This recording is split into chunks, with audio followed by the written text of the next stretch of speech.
Could you describe yourself in 3 words? Oh God.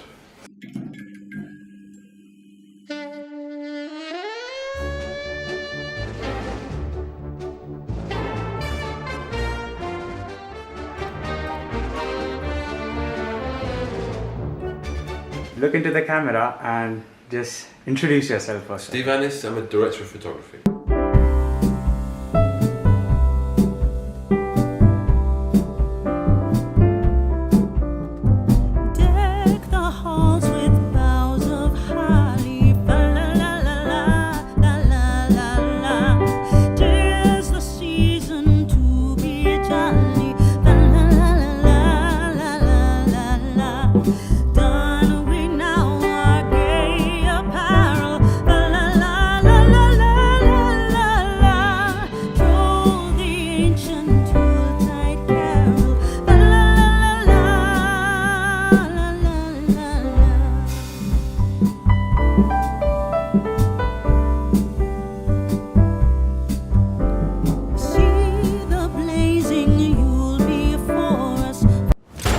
I'm still learning. I mean, and I'll still always be learning. I'll be learning when I hit 70. You know, but what the main thing about the industry is going out there and trying to earn a living. And film school can never teach you that. But there's a way to do both. There's a way to go to film school and then clean boxes, which is kind of what I did. I spent years apprenticing at Panavision, at rental companies at Pinewood in Australia, and blah blah blah, and just kind of got through. But here's the thing, as a DP you're on set pretty much 52 weeks of the year. Every single week you're on set. But occasionally you will come across directors who haven't been on set as often as you, and it's the balance, it's the political balance. At the end of the day, a director is your boss. You must do what they say. It all depends how you fight it. But there comes a point as a DP where you have a style and a confidence, and if someone wants to hire you for that, they should leave you alone. Just before Christmas, I did a very small music video, £5,000 budget for an artist called Rosie Lowe, singer, and that was a huge challenge, massive challenge, because we hadn't seen any locations. We just went off and shot it, and literally going to a location and making it all up in the moment, you know. And then I've just done a feature film, and that was, you know, a month of preparation and location scouting and planning and stuff, and that had its own challenges as well. And when you meet a group of people and you work well together, the production designer, the costume designer, the hair and makeup, the AD, when you all get along, it's a real sense of belonging. It shouldn't be about one person. It's when it's collective that it's good. But if you're doing a job and you're trying to light a car, you're doing a job for Audi, and the client at Audi say, well, we want a little kick on there, you do it for them. You bite your lip and you do it for them because they're paying your bills. The only good thing film school is for is this, in my opinion. I watched a lot of films. The only reason why I am in any way successful is because of one guy that I met, a guy called Tom Haynes, who is now a director, and he got me my first music video, and it got him another job, and it got me another job, and everything started from that one music video. So do you think pursuing a full-time career in filmmaking is worth it for everyone? I think it's important that you figure out pretty soon whether you're going to make it or not.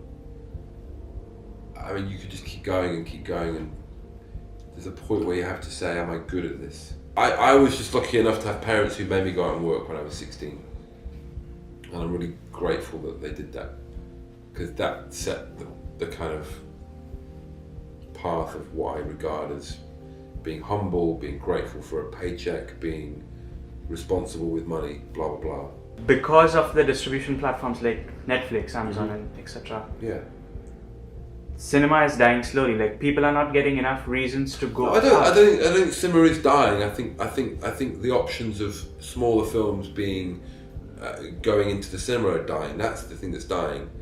There's more product being made than ever before.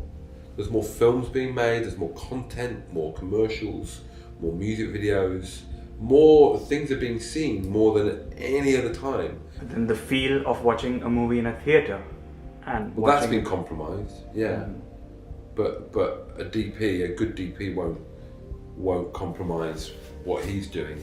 I mean, one thing I've noticed is you watch all these shows, all these series, there's just you can see that they're being rushed. You can deconstruct the crew and see them out there and see them doing all these takes and moving on and right, we need to get a wide establisher. You can see that, and if that was a film, you can see that hasn't happened. Should we take into consideration these online platforms like Netflix, Amazon to actually win Academy Awards? Well, that's up to the Academy, isn't it? I mean, as long as the Academy has this rule where a film has to have had a cinematic release, then that's the rule. That will always be the rule. That film was made by a human being, just like all the other films were made. Just happened to be made by a very talented human being, and he got his money from Netflix. That's all that happened.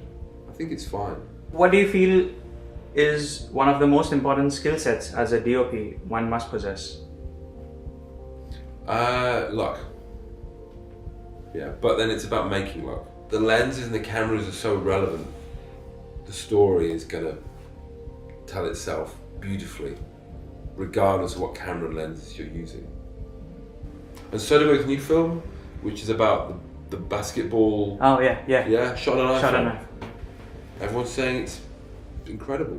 What do you think about like people shooting movies on iPhones and everything does? Look, if that's the way they want to do it, that's the way. But personally, if I watched a film on an iPhone, I remember seeing the trailer for that film and I was like, this looks awful.